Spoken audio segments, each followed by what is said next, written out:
Do you know the different stages you should start building links for your content website? Also, what about the percentage of resources you should allocate to building links at each of those different stages?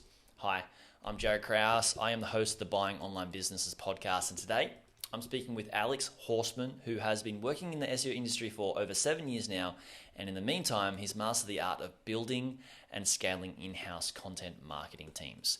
He started out learning how to link build with nothing but a spreadsheet and his own drive for success, which at the time was a paid for on per link basis, basically. He now creates winning link building pitches with minimal effort that is uniquely curated for each recipient. And this eventually led him into the world of SEO, where his friend who was building and flipping six-figure sites started letting him build links for his sites, and in exchange he was able to learn and was taught keyword research, how to structure well-written articles, search intent, and just so much more.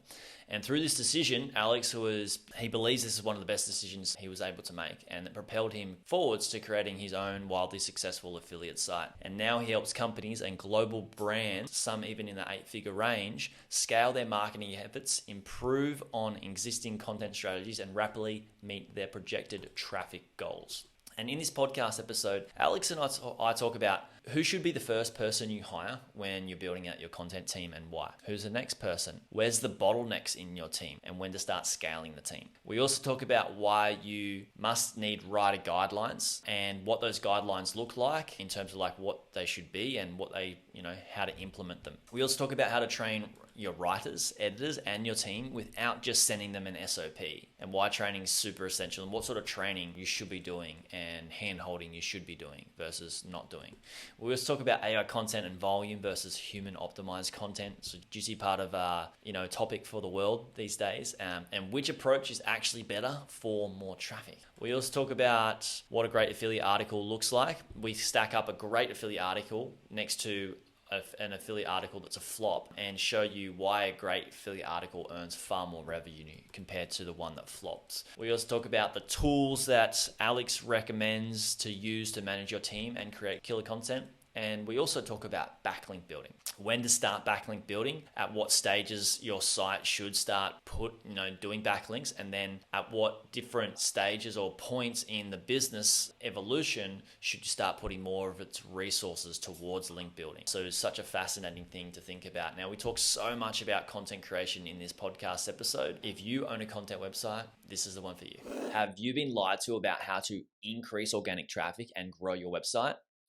I too used to think that all you needed to do is add more content and gain backlinks. But this just doesn't work. More content and more links alone is not the answer. Nor do you need to butcher your website with generic SEO changes you picked up on some crummy online tutorial, leaving with a Frankenstein website that's slow and clunky. And because I got sick of seeing great people with great websites struggle to grow them, I decided to do something about it. I created an SEO service, which is not just about publishing content and getting links. Sure, we offer that. But first, we give you quick wins, which are SEO tweaks we can make to your website that actually boost your rankings. And then we lay out a killer SEO strategy to acquire more traffic and revenue that outranks your competitors with less content and less links. We've thoroughly tested this service on many websites before launching it and have achieved incredible results, which you'll see on our landing page I'm about to share with you. Now you can finally buy a business and give it to us to grow it for you. To check out our SEO service, head to buyingonlinebusinesses.com/SEO-services and book a call to chat with us to see what is the best growth strategy for you and your website. That's buyingonlinebusinesses.com/SEO-services, and the link will be in the description too.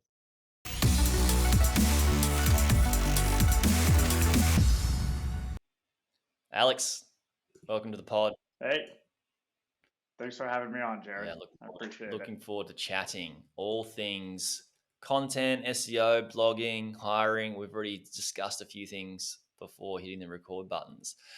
But a lot of people here listening are buying content sites and they want to grow them. So say someone's just bought a content website and they want to build their own team in-house, own team of like content writers. Where should they start? Like, where would you suggest if somebody's coming to you with a blog and they're like, hey, I want to build Yep. in-house team of content writers that is like next level good. What's the first Yeah. step typically? Yeah, the very first step is making sure that you have like general writer guidelines in place. That's going to be the number one thing. And then on top of that, I'm going to have templates for each of your type of articles. So like for affiliate marketers and content website owners, that's going to be your roundup reviews, your A versus B, single product reviews. Making sure that you have all those as templates and having those general writing guidelines is going to go a long way. Like I can't tell you how many writers we've onboarded and they've just been like, holy crap, you have this prepared for us. I know what tone to use. I know what voice to use. I know what, if it's like American English versus British English, or, just small things like that is going to be the number one thing to get Cool. set up. Now, I think also, if you want me to take this here, I'm kind of like just going on a tangent, but it depends also if you're hiring like niche expert writers or if you're hiring generalist writers. So, like if you're an expert in the niche and you're going to be reviewing all of the articles, then I think it's safe to hire those generalist writers who are going to be a little bit cheaper, 4 cents a word to 6 cents a word.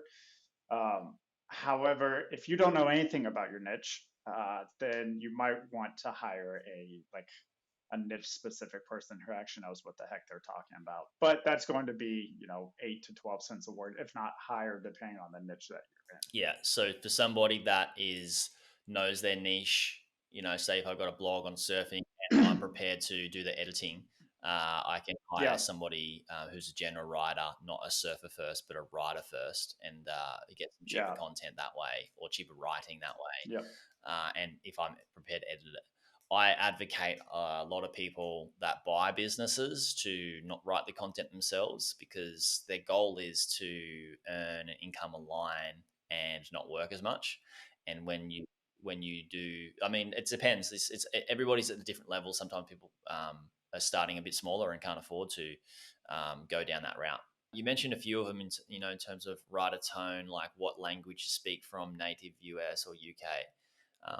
They would two sort of writer guidelines. What else goes into writer guidelines? Since you're saying it's the first step and it's so helpful with onboarding, what do people need to know about those guidelines? What do they look like, and what else can you help us with on this onboarding experience? Yeah, I actually kind of addresses another issue that I see with people who hire writers. It's like you need to do proper training with them because it is so important. So, like these writer guidelines and these SOPs that you hand out, like it's great, good practice, but like having solid one-on-one time with the writer is going to go like far and beyond what those SOPs and those guidelines say. So like whenever you have someone on board, you should be probably sending every article back for the first 30 days, in my experience. Yeah. And it's, it's not you being a dick. It's just like, hey, this is how it is. And a lot of the times they don't know like affiliate marketing, right? So we actually, Kevin Ming has a web copy masterclass, I believe it is. So we put all of our writers through that for like proper training. And then like in terms of like, I guess, checklists that we do, those are more like SEO related. So like a couple here are like, keyword in H1, keyword in the first 100 words, keyword in last 100 words, word count within 20%, include EAT in the introduction, integrate personal experiences, add export quotes where necessary, and then answer like all H2s or FAQs in NLP format, repeat it back. So those are some examples, but again, like you will go so far if you just spend a lot of time with them when you bring someone on board. We actually, like everybody we bring on board, their manager has like 10-minute huddles with them every single day. Yeah. And it's not necessarily to like micromanage them. After 30 days, those stop happening and they become a weekly thing. But it just really helps a writer, editor, publisher, whoever, gets them up to speed. And like you just make that 10 minutes for them, like ask me any question that you receive. So I can give you SOPs all day long that are super helpful, but I think the most helpful thing is actually just spending quality time with them and giving like insanely detailed feedback and having good communication so that they understand that feedback. Just saying this sucks, that's not helpful, right? Like why is it not up to par with your standards? Yeah, spot on. I like that.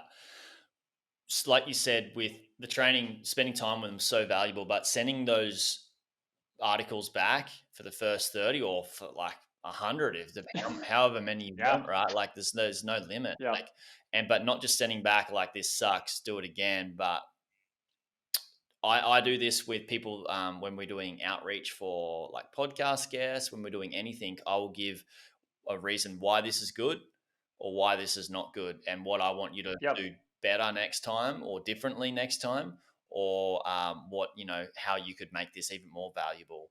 So then and the more I do that at the start, the less, down the track is like they're just trained up to be this complete A star, A team, like worker, like, and they're a gun. So that's what you want, right? Is you want to put the time, invest into it early to build them up and train them up to be self-sufficient in producing the best quality content without you having to rely on it. But I think a lot of people want the quick and easy route, Yeah. right?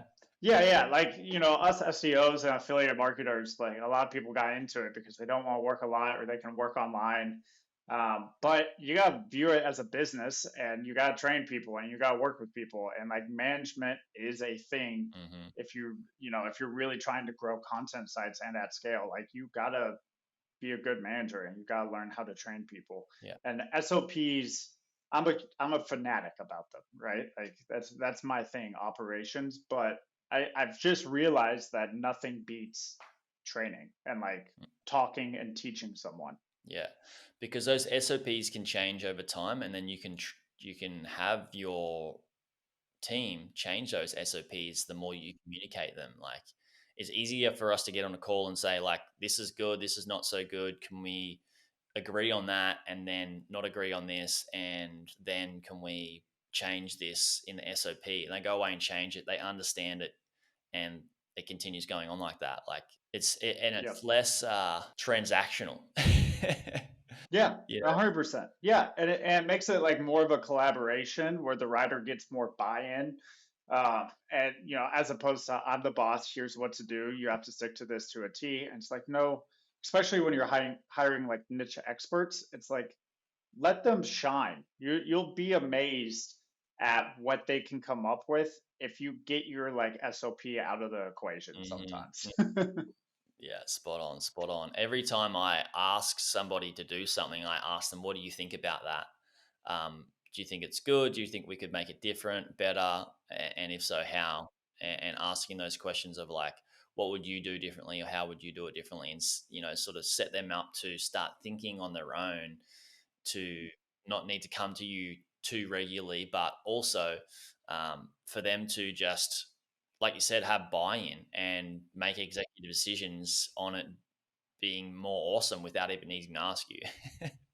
Yeah, and I think when you look at like Authority Hacker, right? I'm a part of Authority Hacker Pro. That's kind of how I learned everything, and they give a ton of SOPs and templates. And I mean, now you can spot somebody who's been through Authority Hacker a mile. As soon as you click on an article, you're like, "Yep, same outline and same format as every other Mm-hmm. affiliate site." And it's very helpful to get those writers who are not SEOs and somebody who really understands the target demographic and target audience. And like I think formulaic sites like that, you can make good money, but it'll only get you so far. Like every SERP is different, every keyword is different. You got to think outside of the box. Are you saying and possibly agreeing with me it's better to hire people that are niche, specific writers that are already in the niche? I prefer that. Yeah. We do have sites where we have generalist writers, but what we're doing now is like it's kind of a combination of EEAT and getting a the just the fact checker in there. Mm-hmm. And someone just sent an article back today and ripped it apart. And we would have never known like any of these facts because we're, these generalist writers don't know anything about the product or the niche, and they're going off of, guess what, other generalist writers who are all just like Yeah, copying spinning out the themselves. And same content, which is so dangerous. exactly. Yeah. Yeah, exactly. And so I would either, I think you, especially with how everything is going, and if you don't want like a revolving door affiliate site, is what I call it, right? You Google something, you click on an article, you go buy a product, you never return to that site that recommended the product. If you don't want that, you need to hire niche experts for writers or niche experts to basically fact check your stuff, in my opinion. Otherwise, I mean, you can make money having a revolving door affiliate site, but I think those are slowly going to die. Yeah, it's only a matter of time. So, who do you, if you all want to build out a team of in-house writers and content creators, just do all your content marketing, who do you hire first and why? I think, And then how I does think it go? that, How does it like? What's the progression through like building out a team of like five? You know, yeah, yeah, 5 to 10 yeah. more. Yeah. I think so. I can tell you based off my mistakes, and and I can also like I think it's a very situation, right? So my first affiliate site, I knew SEO. I was working for like a big e-commerce brand. Hated writing. I didn't think I was good at it. Didn't want to do it. So that was my very first hire, right? It was like I'm doing all the SEO, the keyword research. I'm handing it over to a writer, and then I'm kind of editing it. But it was really like the writer doing both of that, Mm-hmm. and then I was uploading the content as well. So, but again, if you enjoy writing or if you don't have the budget, like, maybe you hire a publisher first because a publisher is going to be a bit cheaper. Most VAs can do that role. It's pretty low skill. So I think it's a you situation who that very first hire is, but I would typically recommend either a writer if you don't like to do it or a publisher. Mm-hmm. I personally kept all the SEO stuff. Like that was the last thing I outsourced because that's what I was good at. That's what I knew. But if you're a kick-ass writer, then maybe that's the last thing you outsource. Yeah. Yeah. And sometimes maybe somebody's like, well, I'm not an SEO, but I need some keyword research done. Maybe they go get an SEO to do some keyword research and build out a content acquisition, content traffic acquisition plan that they can go away and then use to then hire a writer. And then once you've got a writer or a publisher and you got your keywords and your sort of brief and all that sort of stuff set up, who would you hire next? Would it be an editor? Would you suggest a good Yep. editor? Yeah. Yep, 100%. Yeah, so that was a big mistake I made where we just didn't have an editor, and it was this, it just nobody was fact checking to see if those writer guidelines were being followed, and that's a huge step, right? Like I would kind of half-ass do it and like go through the article once it was published, but I wasn't going through the actual checklist. I didn't care about readability or grammar. How did this look? Like the writer just threw it through Grammarly, and I was like, okay, cool, call it good. But that's someone who's essential. Yeah, at that, I think spending a lot of time with your editor is probably, it's like I was saying with writers. If you spend a ton of time with your editor, then they get to pass that knowledge down to the writers, and now you don't have to spend so much time when you bring on more writers. So yeah, they get to basically, when you hire, this is what I've noticed is the person that's like directly under you, the more spend time you spend with them to train them up, then that training and will filter down to everybody else 100%. in the hierarchy of the team, because that's always, the writer is always referring to the editor, and the editor is like the gatekeeper of what needs to be done. And then if it's same with every single person in the chain. And with the editor being trained up, you're sort of teaching them, I guess, what's acceptable and the standard that we want to go on our site to be published, right? And and then if you have a call with them once a week or twice a week or however many times, you can continue to ask them like, how do we make this better? How do we make this more valuable for the person, the human being, not just the the algorithm, like not just SEO, Yep. but how do we make this better? Like if we're reviewing an affiliate product, what could we do to make this better? Like, could we get the writers to do a different type of research? Could we get them to find videos, images, different things? What sort of videos, what sort of images, to make the content so much more superior? You can also even like maybe like get your editor. This is what I typically tell people to do under me is like, go away and do this work, do this R&D, like go away and look at all your competitors, get me a list of like 10 and work out like what they're doing really well, what they're not doing so well, and then come to me with like three different solutions on how we can improve our content on our posts that they're kind of doing, but we can do it superior to them. And then what you're doing is they're going away and doing the R&D. They think they're doing it all for you and for the site. What you're really doing is you're training them, right? Yep. 100%. And I think what you're saying, like having an editor do that is actually very valuable because it gets the SEO out of it. Mm-hmm. Because I would go to a website and I'd be like, oh, they're doing these internal links and this, and it's like, no, like focus on the content. And I think like if we just look at personalities of SEOs, a lot of the times they're very system oriented, process driven, like structure. And it's very, very helpful to get like a writer who's typically a creative, right? And getting their viewpoint, not as an SEO, will bring a ton to light. And having an editor do that, again, is like a great way to kind of get that creative looking at stuff versus me, who I'm going to look at, okay, here's how did they structure this? How can, I'm not too good at analyzing the content myself. And relying on people who are stronger at that is a huge lever that you can pull. Yeah, spot on. So let's talk about once you've got a good writer and a good editor and they're trained up and you want to scale, does it then become you have 3 writers and 1 editor? And then what ratio of like writers to editors do you have? Larger do you want to go with the more content you want to create? Like, for example, a writer might max out at like writing, 10 articles a month or something like that, or 20 articles a month. And you might want to double that. Like, where do you what have you found a good ratio in terms of scaling? Yeah, so I'm just trying to think through some of our projects right now. One of them has 1 editor and then 3 writers, and all 3 of those writers have full-time jobs and they're just doing this part-time. They're niche experts. They care a ton about the hobby that they're writing in. Awesome. And so I think they're only writing like 1 article a week, right? So then that gets you to 12 articles per month. Not a huge like content publishing.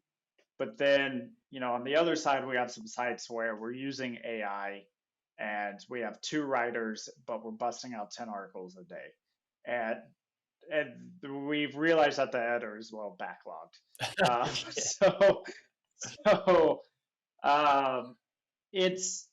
I think it depends on how you structure it. And I hate being that typical SEO who always says it depends, but it depends on if you're doing the AI game or if you're doing like the super granular detail content game. And for us, like we have sites that, it's a mixture of the two. You kind of have like more riskier ones in your portfolio and then more white hat ones.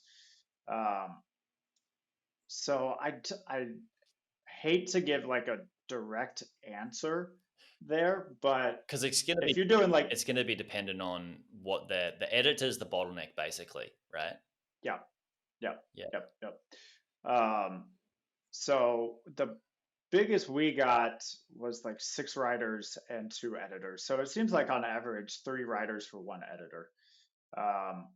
And that's doing pretty dang granular articles. Now, if you're doing the whole AI thing, and you have that templated out and the editor, a lot of that stuff doesn't even take much for the editor. It takes them 15 minutes. So I wish I could give a more concrete answer. It's great. People to think about because people want to think like linearly, like, all right, so if I hire 3 writers, are they, after I get more, I'm going to need another editor. Just setting people up Yeah. to sort of understand what a team looks like, and how to Yeah. structure it, and next Yep. hires. So you touched on less content, more granular, Yep. probably more valuable pieces of content than say AI For sure. written and edited by a human being, or AI Yep. constructed with a writer as well as edited. What are you an advocate for, and why? Like between those two, like what would you know? I would say I'm more of an advocate for helping the internet become a better place and not producing crap with Yes. AI. Awesome. Thank you. That said, I think a lot of content, question posts, how-to posts that are very basic. I don't think there's an issue using AI with it. But in terms of like, especially when you're talking about like purchasing decisions, roundup reviews, A versus B, product reviews, like I just don't have a good conscience, like just sending crap out the door. Because I use the internet for research. I just got some, barefoot shoes, and I did a lot of research on it, Right. and I skipped over a ton of affiliate sites. Yeah. So like 10 best barefoot shoes that 2023. 2023. Yeah. Like, okay, this is just a list and without any value. Yeah, so I think there's a balance to be had there. I also think like AI can be interesting for like optimization. Like after you write the article, I think Steve Toth had a couple prompts that he shared, where it's just like, hey Google, go read the helpful content update guidelines and then tell me how I can update it. And that is very helpful. I think that's like the best way to use AI right now. Yeah, spot on, agree. I'm all about, and when you think about it, probably shared this example before, but if you've got somebody that wants to buy a fishing rod and you've got an affiliate site that's got the 10 best fishing rods for under $200, and then you've got another affiliate site which is the 2 best fishing rods, under $200, and the article that has the 2 best fishing rods has a guy using the fishing rods, has been using them for a year, recording videos using them, showing the wear and tear, showing how they stand up against each other, their pros and cons, with video, audio, and a big long post around it. And then you got the 10 best fishing rods under $200. That article has 10 Amazon links with 10 pros and cons, no video, not written by a fisher person. Like, which if you're the user, which review are you going to base your facts and information off before you buy a fishing rod? By far, you're going to go with the person who has used the fishing rod and recorded videos and shown the wear and tear, pros and cons, and all that sort of stuff. It's not even a thought process to look at that, the 10 best fishing rods article. So and then you could have like, maybe they've got like 10 pieces of content with 10 keywords around, the fishing rods under $200 or whatever it is, and they put it all out there and they're trying to like cover every single area. But this one with the 2 best fishing rods could cover all of those keywords in that one article and is far more impactful and far more dense. Because you're optimizing for a human being and helping them making a good purchasing decision, like that same amount of money you put into 10 articles versus the one, like it's night and day. The results are going to be, that person is going to make far more affiliate commissions. Yeah. I think, I guess my only pushback there, unfortunately, is looking at data. 80% plus don't make it past the first product review whenever they come to our roundup reviews, which is a good thing. But most people, they're either converting or not within that first section. They're just like Google keyword. It's like problem, click on the first link, solution, boom. But that being said, the 20 or 30% that are actually reading your article, they will come back if you do exactly what you just talked about. There's going to be a lot of users who just like, they just like go click around and go look at products, and they probably check out a couple of different Roundup reviews and then go buy the product. Um, but those people who are really interested in fishing and getting a fishing rod, and if you really give them an in-depth article, they will come back, and that is exactly how you differentiate yourself from a revolving door affiliate site to a brand. Yeah. Yeah. I wanted to ask around the tools that you recommend people using with their team. It can be SEO tools, writing tools. You mentioned Grammarly before, but like, what are like the most essential, like the things that you highly recommend people using, and why? Yeah, I'll get probably a little bit of heat for this because everybody likes Asana and Trello, but I am ClickUp all day long. Yeah, ClickUp, cool. Okay. Yeah. Not to toot my own horn, but I'm ClickUp verified, which I think just means I spend a ton of time in there. But anyway, I absolutely love it for project management. Like, we got onto it during COVID, and it absolutely changed the game. Like, I could not believe we were doing everything through email, and basically like each email thread was a different task, and then you had to reply in the thread, and it was very, very confusing. And then like Atlassian was our wiki, and it was terrible. ClickUp absolutely changed the game, and those writer guidelines and those publishing guidelines and those editing guidelines, you can build them in as subtasks within the pieces of content so that the writers check them off every single time. And your discussions, like, again, also, as we were talking about collaboration, like if each task is a article, your discussion can happen within, inside that task, where everyone's commenting on it, on, hey, here's how I think we can improve it, here's how I think we can improve it. So it's super powerful. I can't believe we worked without project management software for so long. So ClickUp, even if you're like, I think ClickUp is pretty intimidating, and it can be a bit robust. It can be when you first some open people. it up, right? Like, but once you start to learn it, it's like, I mean, we started using it through COVID as well. We don't use it so much anymore because we just chat and things are running pretty smoothly. I don't have a team of writers that I'm managing and a big I keep my things pretty condensed. If you've got like 4 or 5 people, then why wouldn't you, with all these different tasks?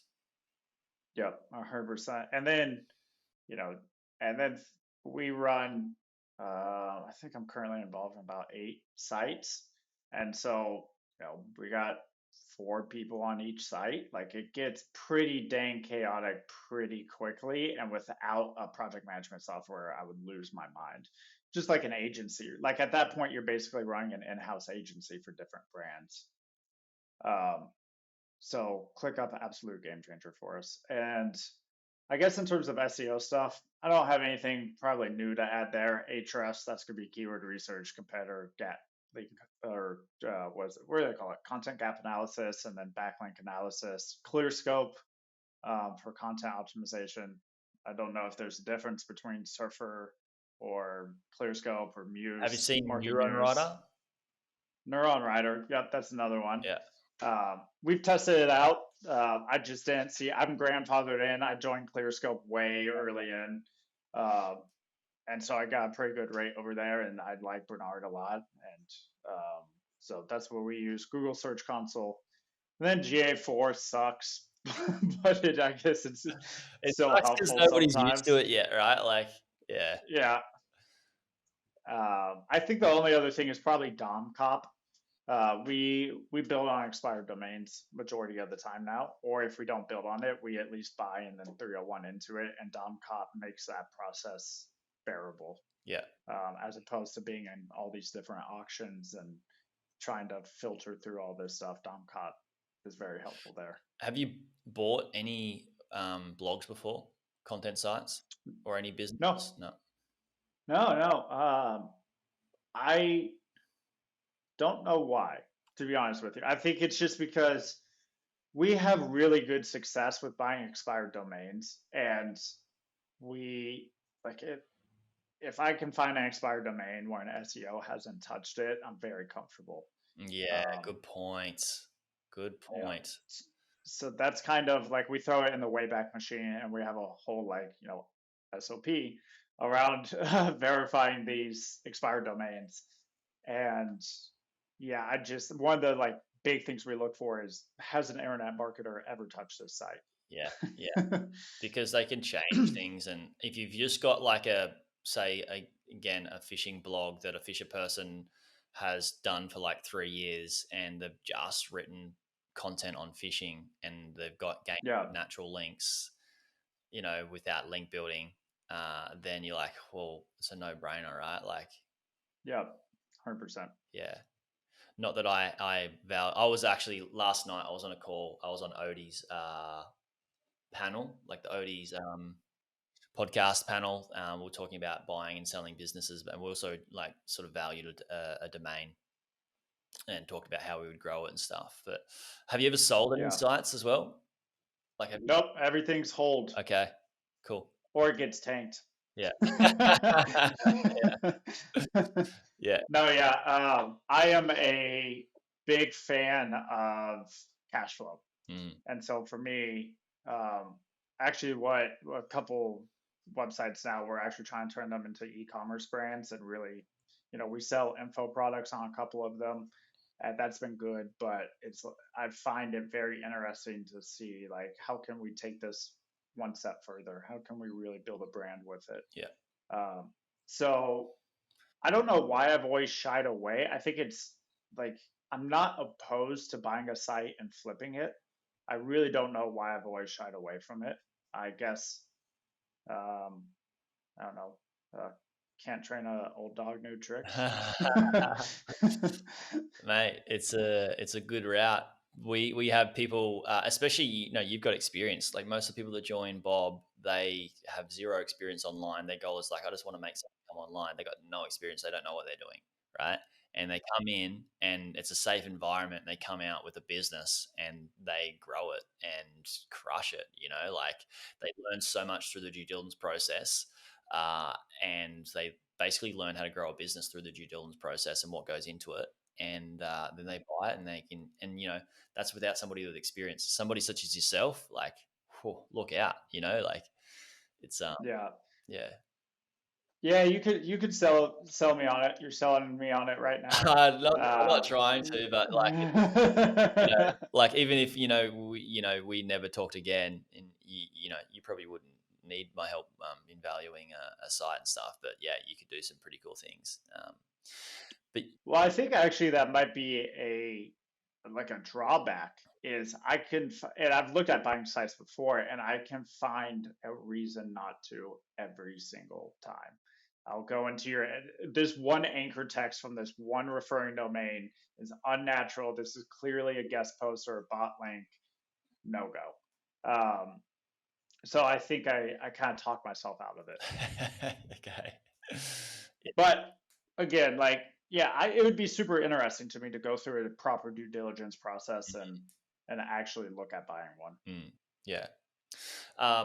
So you come from the background of backlink building. Do you now, once people are, getting their content creation team humming, do you suggest them looking at starting some backlink building? And if so, like when, like what's that process look like? Yeah, that's funny. You read my website. Yeah, no, I do R&D on every guest. Yeah. Yeah, good stuff, man. Yes. So what I would do now is focus 100% until you get 100 articles out the door. Don't even worry about links, but that's kind of my number. It depends on if you're buying expired domains. For us, we don't really have to worry about building links until a lot later on. Maybe that's 300 or 500 articles. But for people just starting out, I would recommend 100 articles. And it also, like, the power of focus is real. And it really allows you to just focus all of your time and effort on just building, high quality content. If you're trying to link build at the same time, it's just hard. It's really freaking hard to do both. Link building's a job, man. It's just crazy. Yeah. Yeah. Yeah. So I'd say 100 articles and then start building links. Again, that varies if you're buying a business or if you are buying expired domains. And then I did a post about this, which I thought was fairly well put together. I would say there's so many factors, but let's say, you know, you go from 100% to content creation, you then switch from 75% of your budget from content creation, 25% goes to link building. And then once you get 200 or 250 articles out the door, you switch it to 50-50.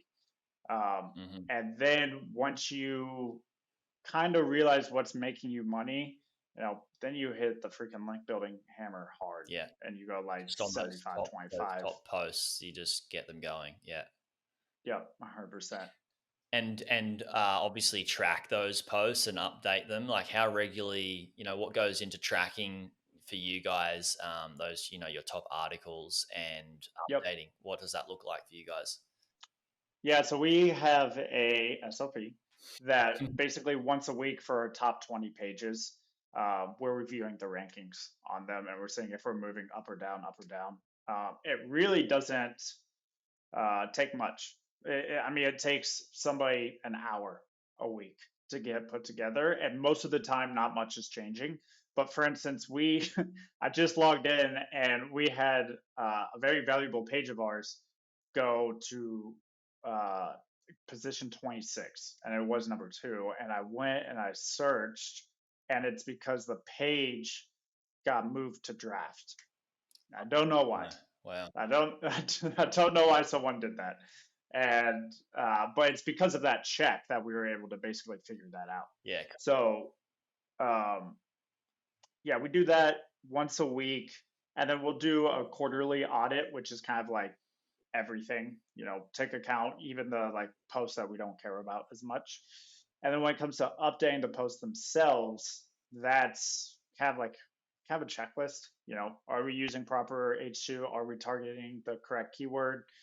How can we expand on this? A big thing for us is images. How can we add more images to the photo? If you look at like Hotjar, images are scroll stoppers if they help. Your like stock photos do not help, and they are not scroll stoppers. I'm sorry. But if you can create a really custom image that helps enhance the article, that's a scroll stopper. Yeah, images that emphasize points that you're talking about in your piece, right? Yep. Yeah. Yep. 100%. So it's a mixture of things. It's really not, I wouldn't say it's anything. There's no silver bullet. You can just Google like content update checklist, and we're probably doing that, to be honest with you. But I would say the one thing we like to do, I guess that might be a little different, is we'll throw the URL into Google Search Console and then filter for a specific page, filter the keywords 3 through 20, I believe, and then see what keywords we can add in where we're getting high impressions but low clicks. And a lot of the times it's like, just add, like, you're not even using that keyword on the page. It's like, just go throw it in there somewhere, and you'll be amazed at how much it can help drive it. And then also, a lot of the times they'll give you good H2s that you should add, or it gives you good FAQs that you should add. So, and you do that through Search Console, right? Yep, through Search Console. Cool. Love it. Absolutely love it. Yeah, Alex, it's been such a great chat. Thanks for coming on. Where can we send people to check out more about what you guys are doing? AlexHorseman.com. I think the only thing there is no E in Horseman. HORSMAN. I got that wrong a couple of times when I was looking for our email thread. Yeah. Yeah, Jared, I appreciate you having me on, man. It was great. Yeah, it's good fun. Thanks so much. And yeah, look forward to chatting again soon. Yeah, sounds good. See ya. See ya. Everybody who's listening, thank you for listening. Please do us a massive favor. Share this podcast episode out there for anybody that has a blog that wants to build a content team, because there's so much value in here that we talked about. Everything from starting to scaling and then updating posts and everything. So please share this off, and I'll speak to you on the next one. Hey YouTube watcher, if you thought that video was good, you should check out this video here on the 2 best types of websites beginners should buy. Or check out my playlist on how I made my first 100K from buying websites and how to do due diligence. Check it out. It's an awesome playlist. You'll enjoy it.